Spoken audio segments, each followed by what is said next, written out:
Hello, I'm Kim. And I'm Anna. And we are in Eden Hope Academy Cycle 5, week number 10. Put up your hand, 10. And so let's start on our Bible. Can you throw it up?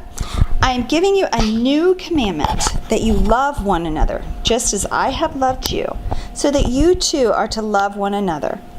By this, everyone will know that you are my disciples, if you have loved and unselfish concern for one another. So God is telling us to take care and to love one another and not like petty fight. Like you would never petty fight, right? No, ever. No, never, never, never. All right, and he's telling us to really genuinely love each other, and that's how people will know that you believe in God. So down here it says, draw a picture of you loving others in the sacrificial way that Jesus loves you. So can you draw a picture of you loving others like that? All right, so pause. Beep. Are they back? Mm-hmm. Oh, cool. Okay, so throw this one up for history. Can you throw this up, Anna? All right, famous battles of World War II. The Battle of Britain, Moscow, Stalingrad, and the fall of Singapore. The Battle of Britain, Moscow, Stalingrad, and the fall of Singapore. Kursk, Brittany, Bulge, Berlin, and the Coral Sea. Midway, Guadalupe Canal, and the Philippine Sea. Iwo Jima and Okinawa. Whew, that's a lot of battles. Now, once again, do we expect you to know everything about every battle? No. No. We just think it's important that you have this vocabulary so you know which war it was in, and so then when you learn later, you can start connecting and filling in the spots. So this is just for you to get that great vocabulary into your brain. So make sure that you listen to the music and that you really know it, because you're just 2 weeks away to earning a green t-shirt. Coolness. Can't wait for the green t-shirts to come. All right. Irina Sendlerwa, I should know this because our last name is Blanowski, is Polish, was a Polish woman who along with her underground network, rescued 2,500 Jewish children in Poland. So I think she is such an interesting person because she was a nurse and she had a very annoying dog. She had a very barky dog, and he was mean looking. So let's growl. Ah! And it could also go 2 weeks ago with the person who also saved Jewish boys. Yep, Jewish children.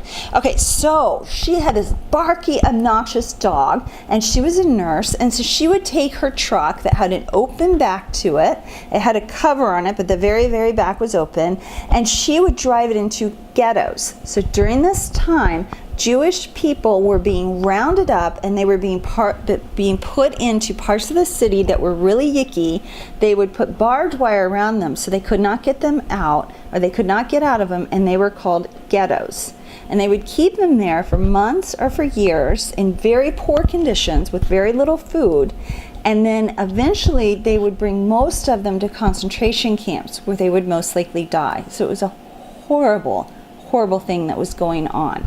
So while they were in these ghettos in Poland, what she was doing was going in and she was nursing them, which she was allowed to do, but she would get children and she might put them into a basket if they were a baby, or she might figure out another way to like put them on a stretcher and say that she was bringing them to the hospital and telling them to pretend like they were really sick, and then she just wouldn't bring them back. But she was figuring out ways to get these children into her truck, and then she would drive off. But normally they would inspect trucks before they could go out of the ghettos to make sure that people didn't do exactly this. So that's where the dog, let's go, came in, because he was so growly and so barky and so nasty seeming to the guards, but not to the children who she was hiding. So even if the babies cried, or even if the guards suspected that she might have a child or children in her truck, they wouldn't inspect her truck because they were scared of her dog. And so she would drive out with this dog going, and the guards would just say, go on past. And she was able, and her people who were with her were able to save 2,500 children by doing this. And what they did was they would get them and then they would scurry them away to other people in Poland who would hide them and pretend like they were their children, or that they were taking care of cousins' children or something like that. And they would take in these children, or they would even hide the children until the war was over. But what she did was she put every child's name and as much information as she could get from them, like their parents' name and all, on little sheets of paper. And then she put the sheets of paper into jars, and then she would get a whole bunch until the jar filled with the papers. And then she'd put the lid on and she buried them in her backyard.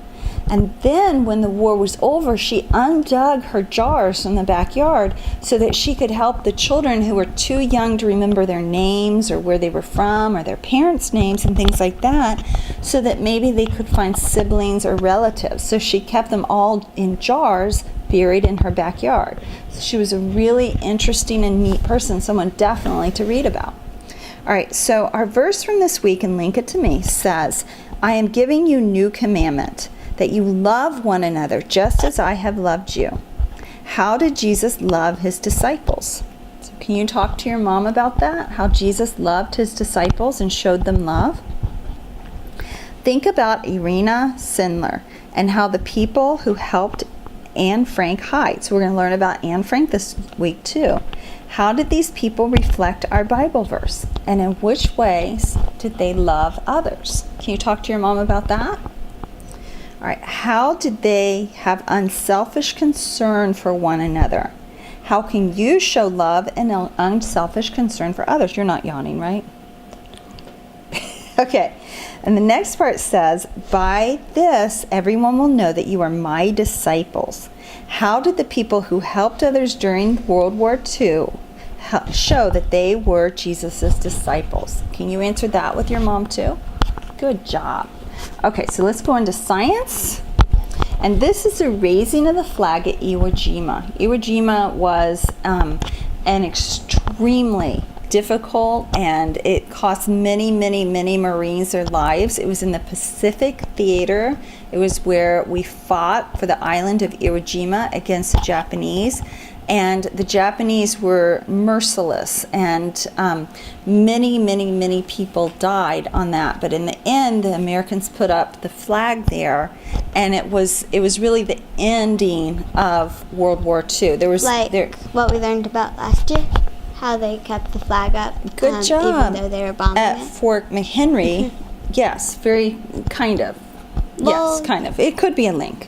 Okay, so Iwo Jima wasn't the end of World War II, but it really signified that the Japanese were probably going to lose World War II. All right, during World War II, a system of rations came into fashion. From food to clothes to gasoline, the government found that everyone around could participate in the war, despite there being food and plenty more. You could redeem your ration cards, behaving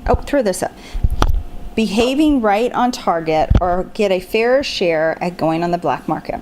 Okay, so the U.S. government wanted everyone in the U.S. to feel like they were part of the war, so they started this rationing program. And there really wasn't that big of a need to ration things, but what they were doing was they were trying to get everyone to feel like they were participating in this war so that people would give it their all. So people got ration cards and it's little stamps, and you could use the stamps to buy things. So if you wanted milk, you would have a certain amount of stamps that you could buy milk with, and like that. And it's, talk to your parents about it, but it was kind of a way that the government was being pretty controlling in a place that they probably shouldn't have been, to try to get everyone to participate in the war. Okay, so it's important to know what ration cards were. Draw a picture of a World War II ration card. So throw one up. Include pictures of people waiting for a new ration card so they can purchase essential items. So a lot of times there were long lines to get new ration cards at the beginning of a month. And so the black market was very big. So remember, we learned about black market a couple weeks ago in week 5, where people give up on trading with money or using their ration cards, and they start just trading each other. And so they say, well, I have a cow, so I'll give you milk and butter if you give me eggs, or something like that. So that became very prevalent in the United States during World War II, was the black market. Or if you had a big field of cows, you could trade one of your cows for a couple of chickens. Okay, for a lot of chickens, but yeah, absolutely. Okay, so now throw up geography. Hawaii, Pearl Harbor, long before it was American soil. December 7th, 1941, Japan's attack made our blood boil. They bombed our naval base, launched us into the race. FDR sent us straight to war to avoid it would have been a disgrace. So, World War II, the Pacific Theater really started with the bombing of Pearl Harbor. Pearl Harbor is a place in Hawaii, so put up a picture. It's actually very beautiful. And we had ships there. Now, it's interesting to note that none of our aircraft carriers, our most important ships, were there. They had left. There is evidence that FDR, that's Franklin Delano Roosevelt, the president, knew that there'd probably be an attack on Pearl Harbor because a lot of military men had already sent their wives and their kids back to the United States. And then on December 7th, 1941, the Japanese kamikaze fighters came and they bombed. And kamikaze were fighters who knew that they weren't going to return. So when they ran out of bombs, they were supposed to use their planes as bombs to go down onto the ship. And so they came from a long distance where they didn't have enough gas to even return, and they just bombed Pearl Harbor, and that is the reason that we went to fight against the Japanese in World War II. What about the people in the planes? They wouldn't make it. They weren't expecting to make it. They thought it would be glorious to die for Emperor Hirohito, whom they saw as a god in Japan. So the people of Japan were taught to kind of worship their emperor, who was Hirohito. Okay, so we have 4 cards for this week too, and I really want to make sure that you do Anne Frank, Israel becomes a nation, and China becomes communist, because I think those are probably the most important, but D-Day is like really super important too. So try to do all 4 if you possibly can. Okay? So we'll see you in a little bit. Bye. Bye-bye.